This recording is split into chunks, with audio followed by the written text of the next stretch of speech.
Hace muy poco tiempo que los científicos han empezado a analizar el tema del amor que hasta ahora había estado reservado a los poetas y a los literatos. Han empezado a meter en el escáner, en los hospitales, a personas locamente enamoradas o locamente deprimidas porque perdieron un gran amor. Y estamos descubriendo la importancia fundamental de los factores biológicos y hormonales, de las sustancias químicas en el proceso de amar.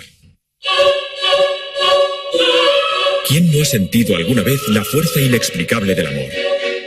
Todas las culturas a lo largo de la historia han dejado leyendas y obras de arte que reflejan la universalidad de este sentimiento. Todos los seres humanos, en un momento u otro, se han visto arrastrados por él. Y es que el amor, como decía la canción, está en el aire. Hasta los animales lo sienten. Los estudios sobre el comportamiento de mamíferos y aves nos describen lametones, caricias, frotamientos varios y bailes de cortejo. Por tanto, cabe pensar que el amor es un instinto primitivo, mucho más antiguo que nuestra propia existencia como especie.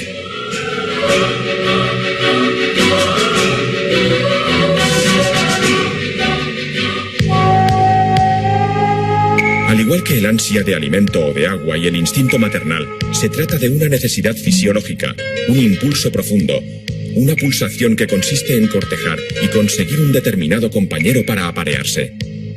Y como todo instinto, provoca conductas imprevisibles e impulsivas que han llevado al odio, a la violencia o a la desesperación. Nunca hasta ahora hemos tenido tanta libertad para elegir a nuestra pareja. Las posibilidades se multiplican en una sociedad global. Sin embargo, solo unos pocos de los candidatos potenciales con los que nos topamos cada día serán capaces de desencadenar la tormenta. Y aquí radica uno de los misterios del amor. ¿Por qué nos gusta una persona en concreto entre todas las demás? Esa es una pregunta muy difícil. Nadie sabe la respuesta. Pero déjame que te explique lo que yo sé. Hay un componente cultural muy importante. El momento también es muy importante. Hay que estar dispuesto a enamorarse. La gente tiende a enamorarse de alguien que tiene alrededor, próxima. Nos enamoramos de personas que resultan misteriosas, que no se conocen bien. ¿Qué hace que cuando entremos en un lugar lleno de gente nos fijemos solo en una persona?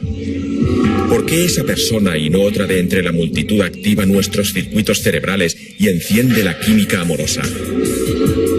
Por encima de características físicas o psicológicas, existe una razón que nos conduce a ver el amor con la mente y no con los ojos. La herencia evolutiva ha desarrollado mecanismos de selección para que en la elección de pareja la descendencia quede asegurada. Hay muchos elementos que condicionan esta elección. Uno de ellos lo definió Baudelaire. Amamos a las personas en la medida que nos resultan extrañas.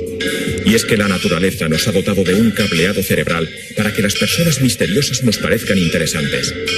El misterio se asocia a la novedad y la novedad está asociada al neurotransmisor del amor, la dopamina.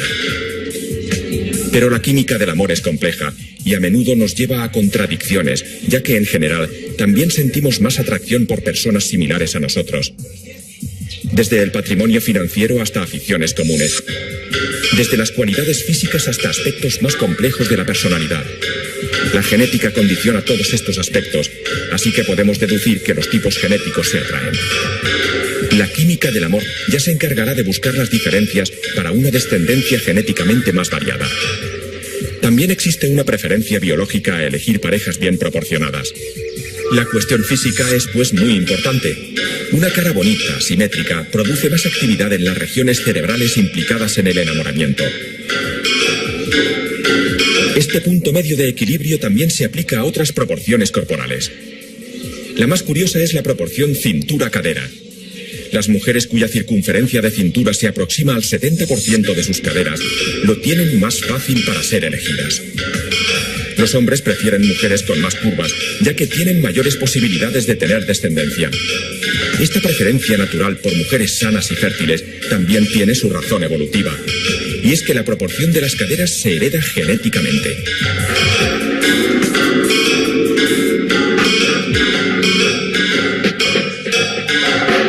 De entrada, los hombres juegan con ventaja en la elección, ya que muchos de los condicionantes son físicos.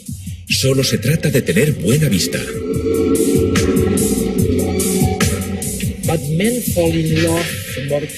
Pero los hombres se enamoran más deprisa que las mujeres, y esto también tiene una explicación evolutiva, ¿no? Sí. Verás, 3 de cada 4 personas que se suicidan cuando una relación se acaba son hombres, no mujeres. O sea que los hombres son tan apasionados como puedan serlo las mujeres. En efecto, se enamoran más deprisa. En nuestro experimento teníamos 10 mujeres y 7 hombres. Y a mí me interesan sobre todo las semejanzas entre las personas. Las semejanzas en el cerebro, pero algunos de mis colegas decían, cojamos a los hombres y a las mujeres por separado y veamos si existen diferencias. Yo dije, es una buena idea, y sí que descubrimos algunas diferencias de género, no en el aspecto pasional. Los dos son apasionados. Son igualmente apasionados, pero en los hombres descubrimos una mayor actividad en una pequeña región cerebral asociada con la integración de los estímulos visuales. Eso tiene sentido. El negocio de la pornografía se apoya en los hombres. Las mujeres se pasan la vida intentando agradar con su aspecto a los hombres. Y durante millones de años, el hombre ha tenido que mirar bien a la mujer, tomarle la medida para ver si ella le daría un niño saludable. Increíble, o sea que las imágenes visuales son mucho más importantes que el olor, por ejemplo. No estoy segura, pero sí, somos primates. Nuestros antepasados descendieron de los árboles y si te caías del árbol morías. Así que somos un animal que tiene un sentido del olfato reducido. Por eso lo llaman amor a primera vista, no amor a primera olida. Pero déjame que te explique lo que hallamos entre las mujeres. Dime. A mí me sorprendió muchísimo. Descubrimos en nuestras mujeres una mayor actividad en unas 3 áreas diferentes, asociadas con la memoria y la rememoración, no simplemente con la capacidad de recordar.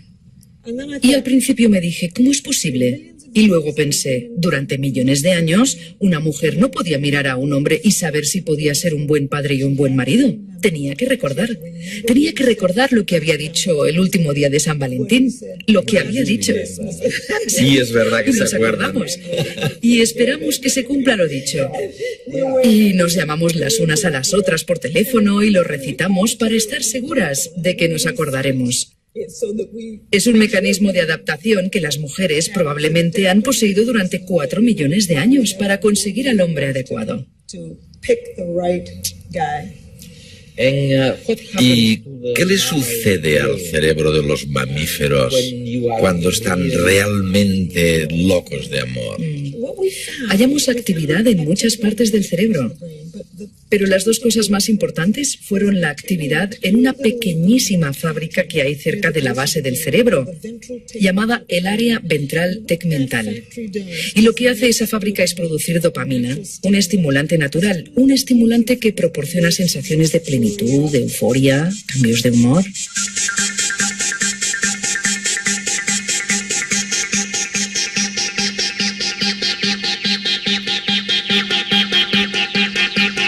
Todos estos síntomas del enamoramiento se deben a que la actividad química de nuestro cerebro cambia. Aumentan los niveles de 2 estimulantes muy potentes, la dopamina y la norepinefrina, y disminuyen los de otra molécula, la serotonina. Anegados por este cóctel químico, sucumbimos al amor y a todos sus efectos.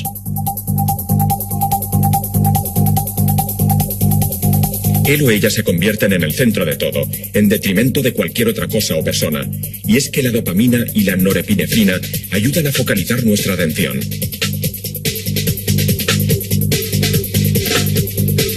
Miramos al amado como algo único y nuevo, porque la dopamina favorece el aprendizaje de estímulos novedosos. Y recordamos detalles minúsculos de esta persona y del tiempo que hemos pasado juntos, gracias a que la norepinefrina aumenta la capacidad de recordar estímulos nuevos. No podemos dejar de pensar en él o ella. Es inevitable, y se debe a que los niveles de serotonina disminuyen y provocan un pensamiento obsesivo.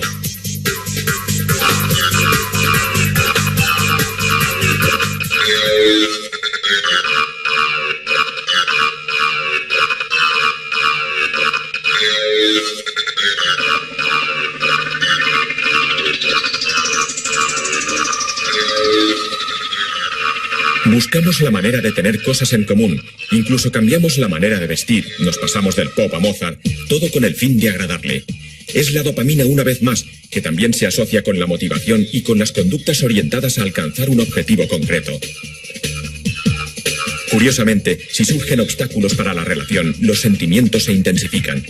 Se conoce como el efecto Romeo y Julieta, y ocurre porque percibir la adversidad aumenta todavía más la producción de dopamina en el cerebro. Estas tres sustancias que producen el colocón del amante están más presentes en unas regiones cerebrales que en otras. Y podemos detectarlas con técnicas de neuroimagen. Escaneando cerebros enamorados se ha visto actividad en varias zonas, entre ellas la corteza, pero dos módulos destacan sobre el resto.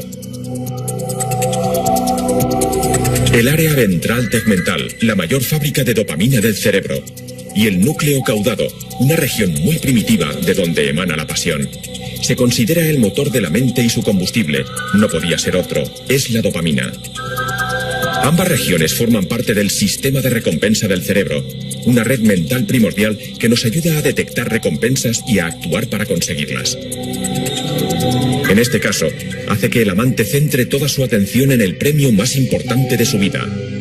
Una pareja que transmita su DNA para toda la eternidad. No es de extrañar que los amantes crucen continentes para abrazarse durante un fin de semana, cambien de trabajo o incluso mueran el uno por el otro. Cuando este sistema se activa, poco podemos hacer. Pero realmente, ¿es todo química? Y yo tengo que decirles que sí, que es química, que todo es química. Cada vez que producimos un pensamiento, una motivación, una emoción, siempre se trata de química. Ahora bien, se pueden conocer todos y cada uno de los ingredientes de un pedazo de pastel de chocolate, y sin embargo todavía nos gusta sentarnos y comernos ese pedazo de pastel.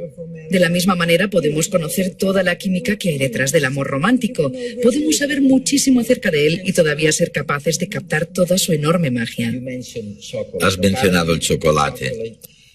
Parece ser que el chocolate activa los mismos tipos de neuronas que el amor romántico. Y es por eso que los dos son adictivos, ¿no? Sí, el amor romántico es adictivo. Como con cualquier droga, al principio nos basta con poco, pero a medida que la adicción aumenta necesitamos más dosis, y cada vez es más fuerte. No podemos controlarlo, es balsámica cuando lo disfrutamos, pero la euforia conduce al ansia cada vez más rápido. Produce obsesión, compulsión, distorsión de la realidad, dependencia emocional, dependencia física y cambio de personalidad. Y al final acaba uno diciendo, no puedo vivir sin ti. Y es que todas las adicciones importantes están asociadas con niveles altos de dopamina. Además, el escáner del cerebro lo corrobora. Las regiones que se activan al consumir cocaína u opiáceos son las mismas que se activan en el cerebro enamorado. Es el sistema de recompensa, el recorrido cerebral que nos motiva y nos impulsa a actuar para conseguir aquello que anhela nuestro cerebro.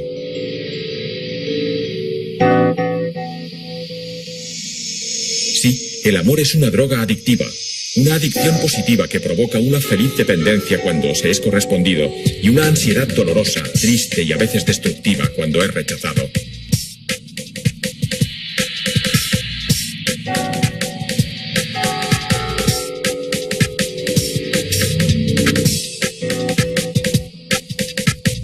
Por eso el tratamiento de los enfermos de amor es como el de una adicción, cortar de raíz.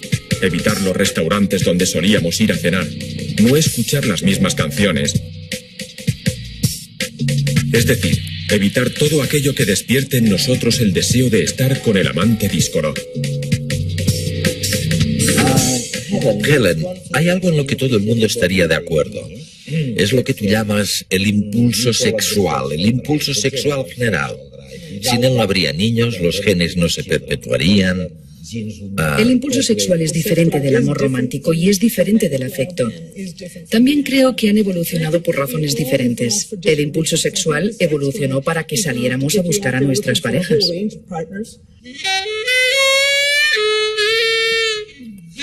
Es un impulso fundamental. Y no hay duda de que el deseo y el amor son cosas distintas. Y que los caminos cerebrales que lo rigen también son diferentes. Pero en algunas ocasiones están conectados. ¿Qué hace que se nos despierte el impulso sexual? A pesar de que la cultura popular nos ofrece muchos afrodisíacos, la naturaleza solo ha diseñado una sustancia capaz de estimular el deseo sexual en mujeres y hombres: la testosterona, y en grado menor, el resto de hormonas sexuales masculinas, y la testosterona puede inundar el cerebro.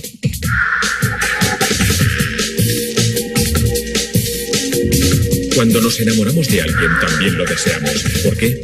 Porque la dopamina, la norepinefrina y la serotonina, los elixires del amor, estimulan la producción de testosterona.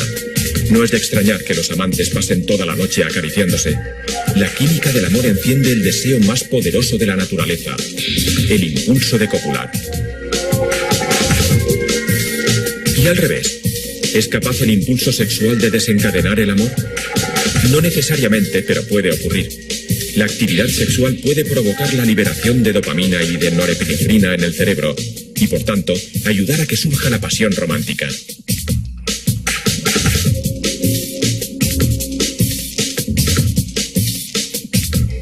Las interacciones químicas de nuestro cerebro pueden jugárnosla si nos vamos a la cama con alguien a quien no queremos como pareja.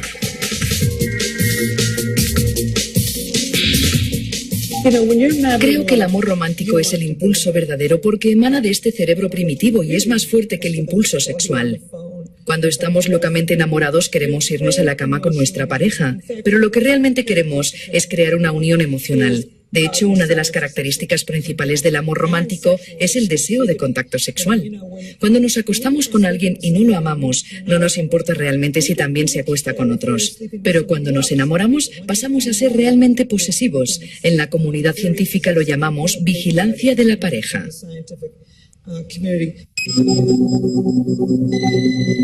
Una de las características del amor romántico es la obsesión por el ser amado. Pensar en él continuamente, fantasear e inventar situaciones imaginadas son consecuencias de un bajón de serotonina y un subidón de dopamina en el cerebro. De repente nos convertimos en un Sherlock Holmes de pacotilla y analizamos todo lo que hace el otro, hasta el más pequeño detalle. Cualquier pequeña muestra de desatención puede desencadenar en nosotros una cascada de inseguridades cuyo último escalón son los celos. Los celos en el hombre y la mujer son diferentes. El hombre teme una infidelidad sexual por el miedo ancestral a criar unos niños que no sean suyos, que no sirvan para la supervivencia de sus genes. La mujer, en cambio, teme una infidelidad emocional, que el hombre la abandone. Esto se debe al miedo ancestral a quedarse sola para el cuidado y la cría de la descendencia.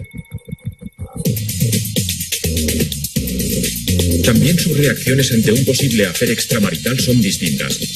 Mientras el hombre tiende a reaccionar con violencia y a sentirse ultrajado, la mujer tiende a autoculpabilizarse y preguntarse qué ha hecho mal. Sin embargo, y a pesar del rechazo que una cana al aire pueda provocarnos, tiene su razón de ser. La infidelidad permite que se engendren diferentes hijos de diferentes parejas y, por tanto, que las mezclas de genes sean mayores y aumente la variedad en la población. El amor romántico es muy peligroso. Lleva consigo una gran felicidad y una gran tristeza. Pero cuando se nos rechaza estando enamorados, hay personas en todo el mundo, sobre esto hay mitos y leyendas que tienen miles de años de antigüedad, hombres y mujeres, que cuando son rechazados pueden matarse o matar a otra persona. El teléfono que no suena, el correo que no llega, las noches sin dormir, la obsesión por el reencuentro con la persona amada. Tanto tiempo y tanta energía centrados en la atención de la pareja, en la obsesión. Podrían ser algunos de los síntomas del amor, pero hablamos de un sentimiento casi tan universal como el amor, el rechazo. Sentimientos tan profundos y perturbadores que nos arrastran a la protesta. Protestamos desde el dolor de la pérdida. Y protestamos con ira. Emociones tan intensas que solo se pueden equiparar a las del amor. Y es que las mismas sustancias químicas que se activan con el amor romántico cobran aún más fuerza para retener a la persona amada. La dopamina llega a regiones cerebrales donde se genera la motivación para alcanzar recompensas. Si la recompensa tarda en llegar, los productores de dopamina prolongan su actividad. Los niveles aumentan y la motivación cobra más fuerza. En los centros de la corteza prefrontal es donde se evalúa la recompensa. Si ese teléfono todavía sigue sin sonar, se enviarán señales a la amígdala y se desencadenará la ira. De esta manera, el amor y el odio están íntimamente conectados en el cerebro. Producen los mismos síntomas y ponen en actividad las mismas sustancias químicas. De ahí que el cerebro humano haya capacitado al amante abandonado a odiar fácilmente a la persona que adoraba. Es solo un juego de combinaciones químicas donde los límites son muy frágiles. El amor y el odio son muy parecidos. La indiferencia es su contrario. Y hacemos las dos cosas. Amamos a la persona y la odiamos al mismo tiempo. Esto es. Y aquello por lo que suspiramos es la indiferencia. De hecho, el amor y el odio tienen mucho en común. Cuando odiamos, concentramos nuestra atención tanto como cuando amamos. Tenemos una gran cantidad de energía, nos cuesta comer y nos cuesta dormir. El amor y el odio tienen mucho en común. Y al final casi siempre llega la ruptura. Todo salta por los aires y surge la tristeza, la depresión. Una tristeza enorme. Es enorme, ¿verdad? ¿Y por qué ocurre eso? Una tristeza enorme nos acompaña en este final del camino. El amante rechazado al final se rinde, y es que el cuerpo humano, químicamente, no puede permitirse tanto desgaste energético. En esta segunda parte del rechazo, la ira nos abandona y nos resignamos a la pérdida. De nuestra lucidez y de las valoraciones que hagamos de nosotros mismos y de los demás, dependerá una resignación más o menos dolorosa.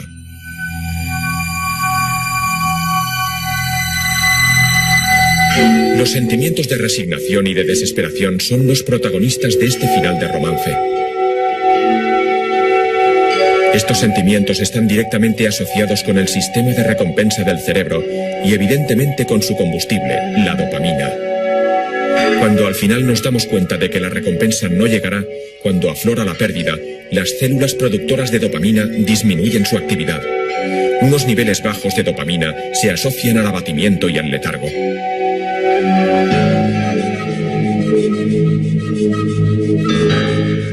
El estrés del abandono también cobra protagonismo en esta fase del rechazo. Pone en juego neurotransmisores tan potentes como la dopamina, la norepinefrina y la serotonina. Cuando el estrés del abandono es prolongado, los niveles de las tres sustancias caen por debajo de lo normal y nos arrastra a una profunda depresión. Un mecanismo catártico para empezar de cero.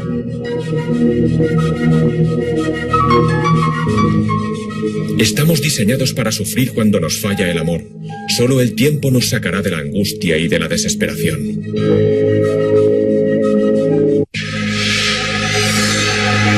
Tras la borrachera bioquímica del amor romántico, el cuerpo y la mente deben recuperarse. Si nos pasáramos toda la vida enamorados, no tendríamos ni la atención ni la energía necesarias para hacer nada más, ni trabajar ni criar a los niños. Por tanto, es necesario que se acabe.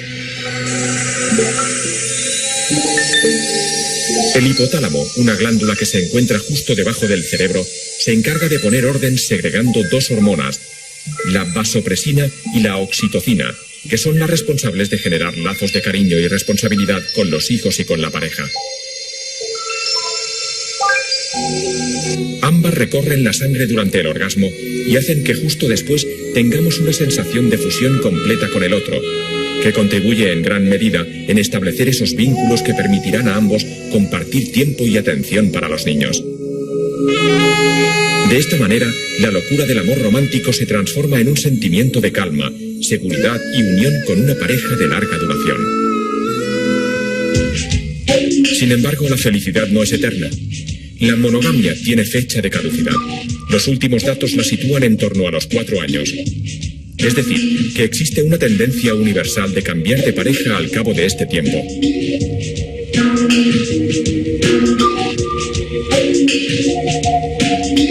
Se ha comprobado que en las sociedades primitivas actuales, las mujeres solo pueden parir cada 4 años, ya que la ovulación se inhibe después del parto debido a la dieta ligera y a que amamantan a la cría durante mucho tiempo. Este ciclo biológico podría reflejarse en nuestra tendencia a perder el interés en la pareja al cabo de unos años. Nuestro cuerpo, diseñado hace miles de años, nos dice de esta manera que es hora de buscar otro amor para tener nuevos hijos.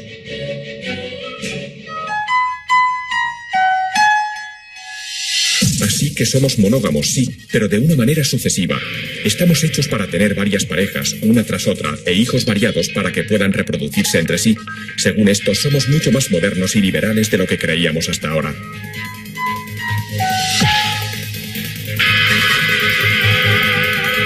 Aun sabiendo esto, la mayoría de nosotros anhela una pareja para toda la vida. Y muchos consiguen ser feliz y mantener la química del apego, el cariño y la complicidad durante muchos años. Es cuestión de suerte. Al fin y al cabo, nosotros poco decidimos. Nuestra biología se encarga de ello sin que nos demos cuenta.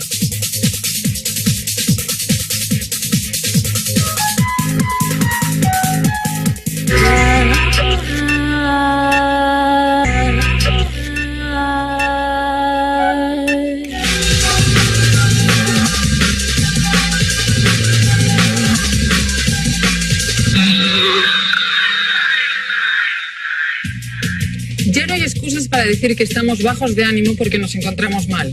Un estudio acaba de demostrar que el estado emocional no depende de la salud del individuo, sino de su capacidad de adaptación a las diferentes situaciones cotidianas.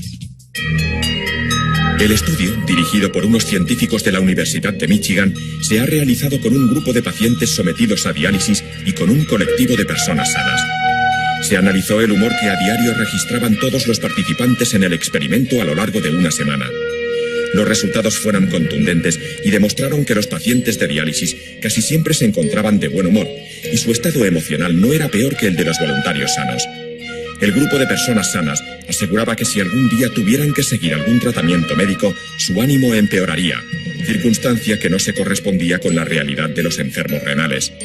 Igualmente, las personas que seguían un tratamiento médico creían que serían mucho más felices si estuvieran sanos, hecho que tampoco coincidía con el estado del grupo que no padecía ninguna enfermedad. Los defensores de las plantas transgénicas tienen un nuevo argumento para defender esta práctica. Un reciente experimento ha constatado que algunas variedades vegetales pueden ser muy eficaces a la hora de eliminar contaminantes de diferentes tipos de suelos. La prueba realizada en unos laboratorios de la Universidad de Berkeley ha consistido en manipular genéticamente varias plantas capaces de absorber contaminantes del suelo. Tras varios análisis, los resultados han demostrado que las variedades transgénicas eran entre 2 y 4 veces más eficaces que las especies naturales.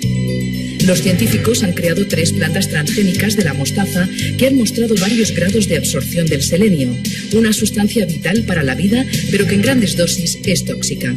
Ahora lo que pretenden los expertos es multiplicar por 100 y hasta por 1000 la capacidad de absorción de estas plantas creadas en el laboratorio. Una vez han realizado su función, las plantas pueden recolectarse, secarse y añadirse a piensos animales o incluso introducirse en suelos pobres en selenio. La gran baza de las nuevas tecnologías es su utilidad a la hora de mejorar la calidad de vida de los ciudadanos de a pie. Esta mejora del bienestar debe notarse cada vez en más sectores. La clase política cree que una buena manera para luchar contra la abstención en unas elecciones es permitir que los electores puedan votar a través del teléfono móvil. La propuesta es el resultado de una encuesta realizada a personas mayores de edad con derecho a voto. A los encuestados se les preguntó si votarían en el caso de que pudieran hacerlo a través del teléfono móvil. Las conclusiones fueron contundentes. El 43,3% de los ciudadanos que habitualmente no participa en los procesos electorales votaría si lo pudieran hacer a través del celular. Además, otro 38,8% lo haría si tuviera otro sistema electrónico a su alcance. Entre las personas más receptivas para probar otros métodos de votación alternativos a las tradicionales urnas se encuentran las mujeres de entre 18 y 35 años. La mayoría prefería votar por el teléfono móvil, seguido del ordenador personal y de otros sistemas digitales alternativos. En Japón han desarrollado una nueva terapia que nos evitará en muchos casos ir al dentista. Se trata de una pasta dental que es capaz de reparar las caries incipientes sin tener que utilizar métodos agresivos como los que se utilizan en la actualidad. La pasta dental está formada por cristales de hidroxiapatita, modificada con un elevado potencial a la hora de reparar las lesiones iniciales causadas por la caries. La pasta dental de esmalte sintético, además, evita la propagación de la caries. Los responsables de la nueva pasta remarcan que en la actualidad el tratamiento de las caries se basa en la eliminación mecánica de la parte afectada y la posterior inserción en el hueco de una pasta de resina o metal. Este mecanismo es demasiado agresivo para las caries iniciales, ya que se acaba eliminando parte del diente sano para poder insertar el empaste. La pasta ideada por los nipones reconstruye el diente sin tener que agujerearlo y a la vez fortalece el esmalte natural de la pieza dental.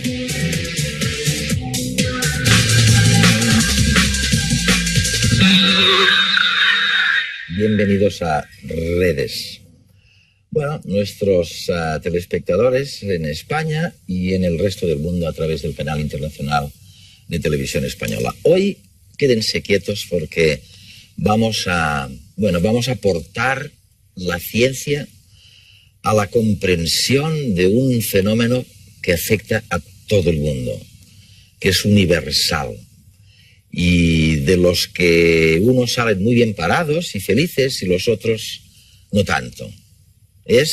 Imagínense, es el tema del amor. Y no solo del amor romántico, sino del impulso sexual y de lo que Helen Fisher, a la que hemos visto en la primera parte del programa, llama la parte afectiva o estable o amorosa, ¿no? entre una pareja.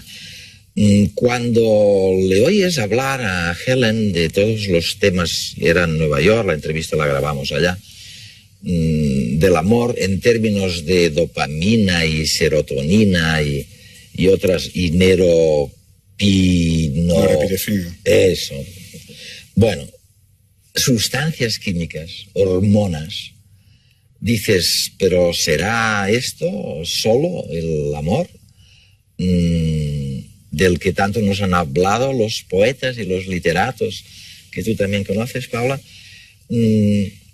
Carlos, cuando la oyes a ella, tu reacción cuál es? Hombre, si oyendo nada más que el discurso de la entrevista o en general sus libros, es un discurso en general reduccionista. Es decir, si algo hemos descubierto el análisis científico-social del amor, es que el amor es un fenómeno muy complejo y por lo tanto solamente puede ser entendido si se tienen en cuenta factores biológicos, por supuesto, pero también factores culturales, factores sociales, factores de grupo y factores del individuo, al fin y al cabo. Pero es muy distinto del amor de un elefante con una elefanta. Hombre, es muy distinto, obviamente. Es en muy tanto distinto. Que es un fenómeno... ¿Se enamoran los animales o no? Hombre, el concepto de enamoramiento yo creo que es un producto sociocultural, además de biológico, el concepto de enamoramiento. Sí. Por lo tanto, desde ese momento los animales no se enamoran. Los animales sienten atracción sexual, deseo, efectivamente, y aparte vínculo afectivo. Un vínculo, hay muchas parejas estables, ¿no?, en el mundo animal. Ahora, lo que llamamos enamoramiento, que incluye expectativas, incluye roles, incluye normas. Pero el amor, me estáis diciendo, en eso corroboráis lo que decía Helen Fisher, es una emoción transitoria. Sí, es como una el amor romántico, digamos. Es una enfermedad, es una droga, es un momento en la vida en el que te enajenas, ¿no? Dejas de ser de... A Picasso, en tu libro Picasso y las mujeres, cuando lees la historia de las 13 amantes, ¿no?, o mujeres que pasaron por su vida, tiendes a pensar eso, ¿no?, de que era una historia... Sí, es que Picasso tuvo una relación con las mujeres y en general con el mundo muy especial. Se sentía distinto desde muy pequeñito y su relación con las mujeres era una especie como de no sé, de parásito o chupasangre, ¿no? Entonces las utilizaba, por supuesto las amaba en un momento determinado, pero cuando ya dejaba de amarlas las destruía, ¿no?, para volver a renacer, ¿no? Es un poco el caso de Don Juan, ¿no? En este caso, él va más allá porque, por supuesto, tiene relaciones carnales con todas ellas. Pero bueno, la primera de todas las mujeres que es fundamental es su madre, ¿no? Su madre marca para siempre la existencia y la forma de relacionarse con las mujeres de Picasso. Pero vamos a empezar por el comienzo, entonces. Oye, ¿hay o no hay unos marcadores biológicos que suscitan ya sea el impulso sexual o el enamoramiento? Hay unos marcadores biológicos, sí, por supuesto, aparte de la cultura y de todo lo que me cuentes. Efectivamente, es decir, la base o el origen está en una necesidad de afiliación que tiene el ser humano y otros animales, obviamente, y un deseo sexual. Entonces, digamos, es la infraestructura de lo que luego será el fenómeno amoroso. Y yo, desde luego, sí que creo que si hay algo que puede aclarar, algo que aporte la ciencia social y que pueda aclarar, en general, a divulgar un poco y a desenmarañar este complejo sentimiento, es el tener muy claro que merece la pena distinguir entre amor y enamoramiento, y que no son lo mismo. Y que el deseo sexual es una cosa, lo que llamamos enamoramiento es un estado fugaz compuesto por una serie de reacciones, por supuesto bioquímicas, pero que tienen una traducción en el lenguaje psicológico y que lo ha glosado la literatura, y que el amor es un proceso más dilatado en el tiempo, donde fluctúan una serie de componentes y que no es ni mucho menos lo mismo que el enamoramiento, ¿no? Yo no sé si tenemos tiempo. Vamos al primero. No, o sea, lo interesante de este tema, lo fascinante, es que a pesar de ser algo universal, que se enamora a todo el mundo, y una parte de ese mundo muchísimas veces no aprenden. No se aprenden. El amor es siempre joven. Es universal. No, es de las pocas experiencias en la vida de la que no se aprende. Sobre el enamoramiento hay dudas de si es universal o no es universal. No todos los autores opinan lo mismo. Sí, de todas maneras, yo creo que sí que habría que diferenciar entre lo que es, como se llama, el deseo sexual y posterior enamoramiento con lo que es la pasión. Es decir, la única manera de que la pasión se mantenga es creando ese vínculo no conseguido del todo. Y mientras eso, la pasión puede durar mucho tiempo, que tú decías que es algo efímero. Es una especie como de enfermedad o patología que se supera, pero dependiendo de qué circunstancias puede no superarse nunca, porque mientras no consigas el objeto de tu deseo, siempre tendrás, como si dijéramos, el deseo, la motivación, el estímulo suficiente como para seguir, ¿no? Siempre y cuando haya, como si dijéramos, una respuesta por el otro lado, ¿no? Uno de los factores que reducen la pasión es la convivencia, efectivamente, el conocimiento de la persona. Ahora, y ahí hablaríamos ya más del amor, ¿no? Cuando dos personas conviven, porque, bueno, pues después de haber pasado por Vamos a llegar ahora a eso, a lo de la convivencia y el amor, ¿no? Pero... Oye, hay un psicólogo que hemos entrevistado en redes, Sapolsky, de Stanford, de la Universidad de Stanford, que dice si yo pudiera recibir desde mi computador online lo que le está pasando a una persona situada a 2.000 kilómetros de distancia, en cuanto a secreciones de dopamina, de serotonina, tensión arterial y todo esto, yo puedo decir que esta persona a 2.000 kilómetros de distancia está locamente enamorada o odia locamente a la persona que un día la enamoró. O sufre un ataque de pánico. No puede distinguir a distancia entre odio y amor. O sea que el amor tiene una doble cara. Sí, por supuesto, esto lo comentábamos antes un poco, ¿no? Sí. Ortega habló del estado de imbecilidad transitoria, ¿no? El estado de enamoramiento como tal, lo que pasa es que obviamente bendita imbecilidad transitoria, para mucha gente estará, supongo, de acuerdo en que es un estado, bueno, pues ambivalente, pero por lo menos parcialmente placentero, ¿no? Y motivador, etcétera. Pero efectivamente lo que son, es que es un poco lo que comentábamos antes, el enamoramiento pudiera ser universal, pero ¿qué significa estar enamorado? ¿Y qué se debe esperar de ti cuando estás enamorado? Lo que uno tiene, eso varía entre las culturas. Y en una determinada cultura tribal, tener esas sensaciones y experimentar esas emociones hace que el individuo crea que debe de funcionar de una determinada manera y actuar de una determinada manera, irse de la tribu, raptar a la persona, tener relaciones sexuales con ella o no tenerlas. En otra cultura tendrá otras expectativas. Oye, hay una diferenciación, pero antes os voy a pasar un pequeño documental sobre la fisiología de una parte de este proceso amoroso. Lo vemos. Según la Organización Mundial de la Salud, en un simple día tienen lugar más de 100 millones de coitos. El sexo es, sin lugar a dudas, una innegable fuente de placer por la que no nos importa derrochar energía. Seducimos, conquistamos y a cambio únicamente obtenemos unos 12 minutos anuales de embriaguez orgásmica. ¿Por qué entonces el sexo resulta tan atractivo? La respuesta sexual nace a partir de una dosis de estimulación. Una caricia, una mirada o una simple palabra es suficiente para activar los nervios sensoriales del cuerpo. Estos, tras ser excitados, envían señales al cerebro y a la médula espinal, transmitiendo un mensaje claro y conciso. El sexo es posible. Si la estimulación es la adecuada, a los 20 segundos el cuerpo ya ha desplegado un plan de ataque que inunda el organismo de un profundo deseo.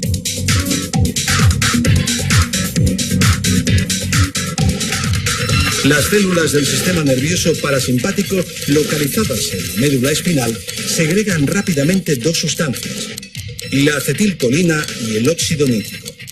Ambas relajan las paredes arteriales de los genitales. Como resultado, la sangre fluye con mayor libertad. Los órganos sexuales se dilatan y se lubrica la pared vaginal en la mujer. Simultáneamente, el cerebro sigue recibiendo señales de excitación que provocan la respuesta del hipotálamo. Este aviva la actividad del sistema parasimpático e interviene en la liberación de hormonas que intensifican la sensación de placer. Llegados a este punto, solo tu cerebro puede traicionarte. Durante la etapa de excitación, las señales nerviosas viajan a través de todas las neuronas. El cerebro entero está al servicio del sexo, de forma que cualquier pensamiento, recuerdo o prejuicio puede bloquear la libido. En definitiva, durante el sexo nunca estás solo.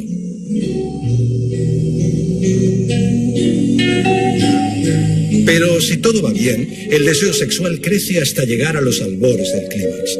El sistema nervioso simpático toma entonces el control de la situación. Las células que lo forman liberan compuestos que causan contracciones en la región pélvica cada segundo. El pulso se acelera. El ritmo respiratorio aumenta para oxigenar más deprisa.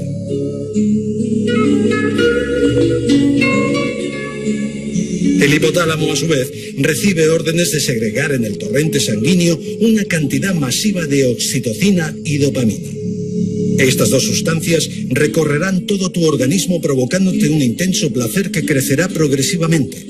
El orgasmo ya está aquí.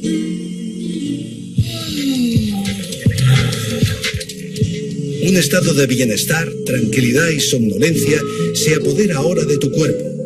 Las endorfinas y la serotonina son responsables de esta sensación. No intentes, por tanto, repetir la hazaña de forma inmediata, ni tampoco te desanimes. Para excitarse otra vez, él tendrá que esperar a que el hipotálamo reabsorba la serotonina antes liberada. Mientras tanto, deberás contentarte con un plácido sueño. La fisiología del orgasmo, ¿qué pasa en el cuerpo, en el cerebro y en nuestros órganos en el acto del amor? Vamos a ver un tema que interesa a todo el mundo. ¿En qué medida la cultura nos diferencia? Pues todo lo que comentaba antes, de roles, de expectativas. Pero expectativas, resulta que luego hablamos con Daniel Gilbert en Harvard y nos dice que invariablemente las expectativas las vas a sobredimensionar, las resultantes de un amor romántico, las vas a sobredimensionar en la misma medida en que sobredimensionas el efecto devastador que va a tener o que ha tenido una desgracia. O sea, entonces, ¿por qué? Porque el cerebro, nuestro cerebro, se arma interiormente para protegerte y sobrevivir, y lo que ahora te parece que es un torbellino, luego resulta que es más asimilable, ¿no? De acuerdo, lo que pasa es que una cosa no quita la otra tampoco, ¿no? Quiero decir que el impacto obvio de la sociedad y la cultura lo podemos ver en que amar, comentábamos antes, ha sido diferente a lo largo de la historia en Occidente y es diferente entre unas culturas y otras, y unos pueblos y otros. Experimentar y desarrollar el amor, ¿no? Es distinto, no sé, en unos pueblos y en otros, ¿no? De hecho, por ejemplo, una de las pruebas más evidentes es que el amor hoy en día debe de producirse en la misma relación que el matrimonio y que el sexo. Sexualidad, amor y matrimonio aprendemos que deben ir unidos. Eso no ha sido así a lo largo de la historia. Pero la gran revolución, me cuentan, es la separación entre la sexualidad y la reproducción. O sea, hoy están separados. Bueno, sí, porque las mujeres pueden tener hijos sin necesidad de relaciones sexuales. Y es una gran conquista social, al parecer. De hecho, yo creo que los hombres van a tender a desaparecer. Bueno, eso hay el género masculino. Genetistas. A mí me parece que es importante que quede claro, por lo menos creo que es importante que quede claro que el sentimiento, esa necesidad de estar enamorado, es una necesidad de diluirse en el otro. Y de esa forma uno tiene la impresión, es absolutamente ficticio, ¿no? Como puede ser la imagen que tenemos del otro, pero en el fondo es una forma de combatir, como decía, es de luchar contra la muerte y de hacerse indestructible en cierta medida, aunque sea algo que es un constructo, si quieres, demasiado muy literario. Complejo, muy literario. Sí, porque Helen... No Helena de Troya. Eso. Helen nos dice que este enamoramiento romántico evolutivamente se explica por la necesidad de no desperdigar esfuerzos, de concentrar esfuerzos, y por lo tanto, fíjate solo en una persona. Pues entonces, y ya está. Que si tuviera razón esta Helen, no nos equivocaríamos tanto. ¿No te parece? No, nos podemos concentrar en alguien que luego no resulta. Tú eres una gran especialista además en psicología de empresa, pues no habrán contratado las empresas gente que luego no les da el resultado que querían, ¿no? Yo lo que no veo, Carlos, y me he leído tu libro con enorme interés porque lo leí después de la entrevista con Helen, y es el único ejemplo que conozco en España de compendiar realmente la biología y la cultura en el tema del amor, pero no veo ¿qué aporta la cultura en la sociedad? No veo el factor cultural como más importante o equiparable a estos factores de que me hablan los psicólogos como la Helen Fisher y compañía, ¿no? Hombre, pues, por ejemplo, las presiones sociales. Sí. El adolescente, cuando cumple 14, 13 años, ¿no? Recibe, o vamos todos, ¿no? Recibiendo una serie de presiones que son un producto social, no son biológico. Primero, hacia el atractivo físico. Debemos parecer físicamente atractivos, ¿no? Eso es una presión que existe. Después, hacia el emparejamiento. Nos tenemos que emparejar, porque si no, ya empiezan a haber rumores. Pero eso lo lleva la biología, ¿no? Claro, es un producto social, ¿no? Las presiones sociales son diferentes en unas culturas y en otras, ¿no? Las costumbres, los usos y las costumbres sociales. Pero bueno, la tendencia es a reproducirse. Claro. Bien, a perpetuar los genes, y para eso tienes que elegir a una para no desperdiciar esfuerzos. Y luego dice Helen Fisher, y durante un rato, por lo menos, mientras están los pequeñitos. Exactamente, la trampa evolutiva con los dos sistemas. El afecto, ¿no? la pareja está tranquilos y bien, y la gente está feliz. Ahora, ¿por qué eso puede durar mucho más allá de lo que explicaría la biología? Que también es verdad. Sí, por el segundo sistema, el del apego, ¿no? Es decir, una vez que pasa la pasión y empiezan los afectos, la costumbre, la estabilidad emocional, el equilibrio, la búsqueda de tener siempre un lugar al que ir, donde te están esperando. De hecho, se ha acuñado incluso un término, ¿no? Para referirse a esto, por eso decía que no era lo mismo amor que enamoramiento, ¿no? Hoy en día se habla de amor compañero, companionate love. Oye, ¿hay algo nuevo de lo que estudia Paula en la historia de los mitos y la literatura y del amor, al amor moderno de una ciudad como Madrid o Barcelona o Buenos Aires o México? Quiero decir, ¿hay algo, o Estados Unidos, en Nueva York, hay algo que ha cambiado fundamentalmente en los últimos 20, 30 años? Yo creo que sí, que nunca hemos estado más solos. Que nunca hemos estado más solos. Menos enamorados, dirías, o menos No, yo creo que yo creo que no, es un problema de... Es decir, si veis las estadísticas de la cantidad de matrimonios, sigue habiendo el mismo número de matrimonios, pero se ha quintuplicado el número de divorcios, ¿no? Entonces, ahora hay muchísima gente, por lo menos gente de mi generación, que no solamente se ha separado, sino que es que además no tiene ningún interés en volver a tener una relación estable con nadie. Y entonces, bueno, pues van de flor en flor tanto los hombres como las mujeres, ¿no? Porque no tienen ganas de volverse a comprometer. Pero en cierta medida entienden la separación como un fracaso, cosa con la que yo no estoy de acuerdo, pero sí tengo la impresión de que la sociedad que hemos creado, es una sociedad muy individualista, donde la gente necesita que la quieran, pero no tiene ni idea de cómo dar cariño, ¿no? Pero luego también hay un nuevo tipo de amor, digamos, ¿no? Es el amor a través de Internet, ¿no? Que ha surgido aunque luego también hablábamos que no es tan nuevo, ¿no? Porque a lo largo de la historia ha existido amor epistolar, ¿no? A través de cartas, y en realidad era lo mismo, ¿no? La construcción de una imagen idealizada que en realidad es lo que yo pienso que es el amor. O sea, en realidad tú no te enamoras de la persona que tienes enfrente, te enamoras de lo que tú imaginas que la persona que tienes enfrente es. Te la inventas. La fabricas. Hombre, claro. Hablaba también Stendhal, ¿no? La construcción y la cristalización de un ideal, ¿no? Que luego evidentemente se rompe con el tiempo. Claro, y con el conocimiento. Esa ruptura la podemos llevar mal, regular o bien. Claro. Hay un neurólogo por ahí, Zeki, que también ha estudiado estos temas, en que tú mencionabas ahora el tema del arquetipo. Él dice que tendemos a crear un arquetipo tan sofisticado y tan arquetipo, tan ideal, que bueno, luego no hay quien se le resista. O sea que cualquier comparación con el arquetipo se derrumba, y de ahí esta mayor soledad y esta mayor... Pero, oye, ¿los científicos nos podéis ayudar en algo en este tema? Hombre, yo creo que sí, ¿no? De hecho, la idea un poco es, si la mayoría del sufrimiento que se da en una relación de pareja tiene que ver con la ignorancia de determinados procesos que ocurren y que uno no sabe que ocurren, o con expectativas que son defraudadas, bueno, pues conocer qué procesos suelen ocurrir, qué es lo habitual, saberse que uno no es el único al que le pasa determinadas cosas, pues evidentemente que ayudan al individuo, a la persona a llevar mejor una serie de cosas. Yo no estoy muy de acuerdo contigo en esto. Perdóname que te pregunte.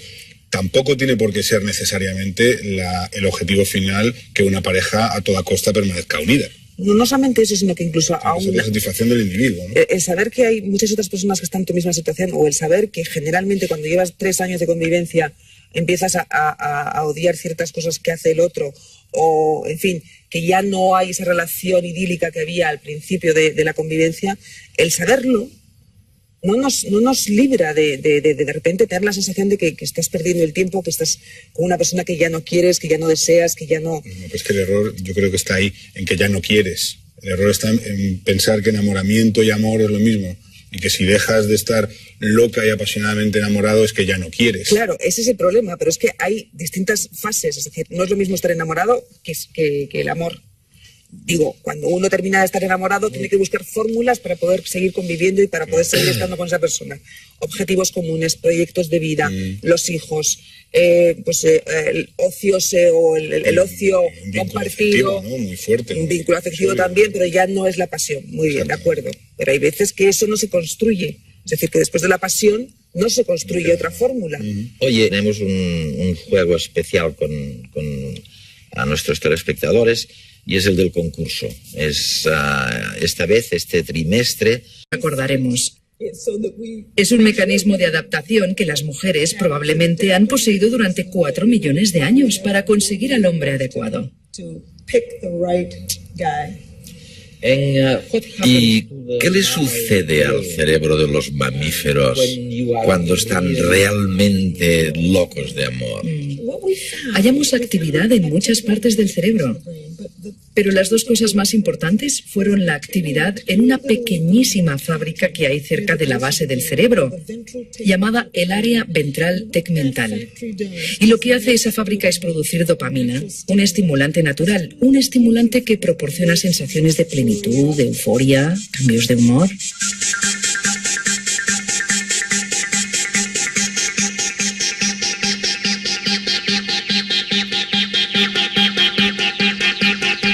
Todos estos síntomas del enamoramiento se deben a que la actividad química de nuestro cerebro cambia.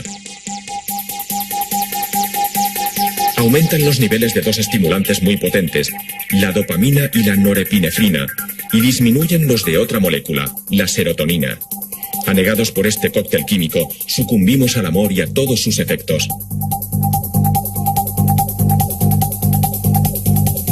Él o ella se convierten en el centro de todo, en detrimento de cualquier otra cosa o persona. Y es que la dopamina y la norepinefrina ayudan a focalizar nuestra atención.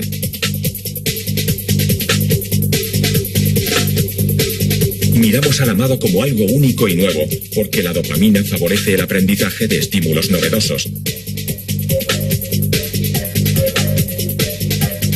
Y recordamos detalles minúsculos de esta persona y del tiempo que hemos pasado juntos, gracias a que la norepinefrina aumenta la capacidad de recordar estímulos nuevos.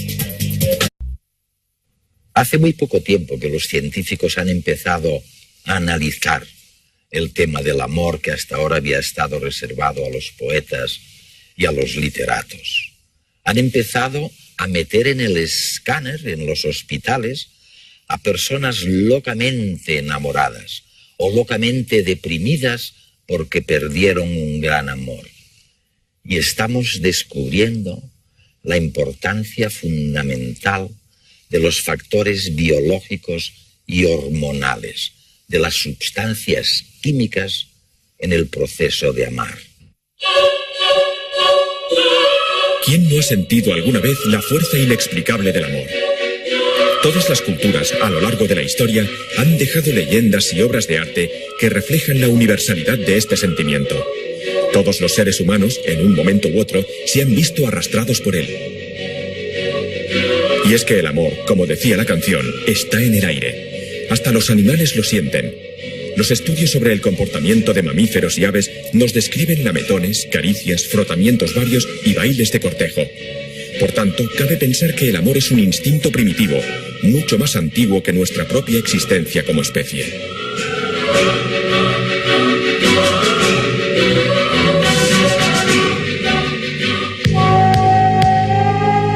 Al igual que el ansia de alimento o de agua y el instinto maternal, se trata de una necesidad fisiológica, un impulso profundo, una pulsación que consiste en cortejar y conseguir un determinado compañero para aparearse. Y como todo instinto, provoca conductas imprevisibles e impulsivas que han llevado al odio, a la violencia o a la desesperación. Nunca hasta ahora hemos tenido tanta libertad para elegir a nuestros aspectos más complejos de la personalidad. La genética condiciona todos estos aspectos, así que podemos deducir que los tipos genéticos se atraen. La química del amor ya se encargará de buscar las diferencias para una descendencia genéticamente más variada.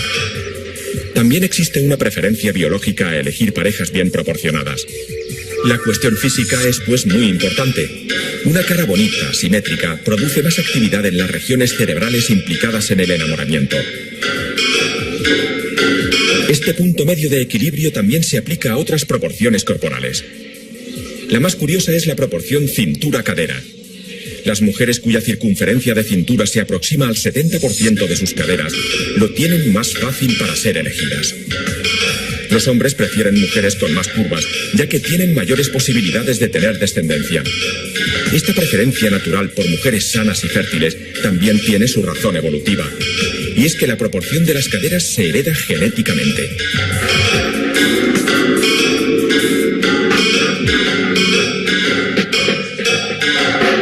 De entrada, los hombres juegan con ventaja en la elección, ya que muchos de los condicionantes son físicos. Solo se trata de tener buena vista.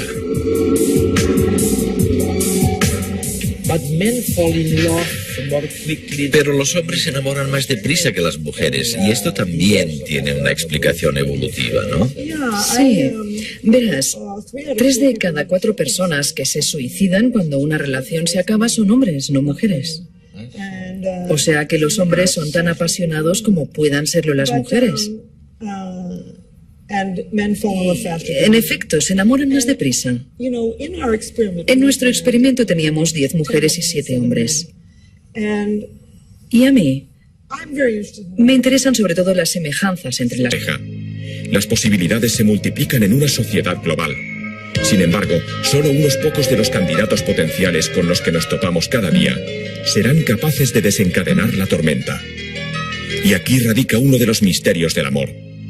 ¿Por qué nos gusta una persona en concreto entre todas las demás? Esa es una pregunta muy difícil. Nadie sabe la respuesta. Pero déjame que te explique lo que yo sé. Hay un componente cultural muy importante. El momento también es muy importante. Hay que estar dispuesto a enamorarse. La gente tiende a enamorarse de alguien que tiene alrededor, próxima. Nos enamoramos de personas que resultan misteriosas, que no se conocen bien. ¿Qué hace que cuando entremos en un lugar lleno de gente nos fijemos solo en una persona? ¿Por qué esa persona y no otra de entre la multitud activa nuestros circuitos cerebrales y enciende la química amorosa?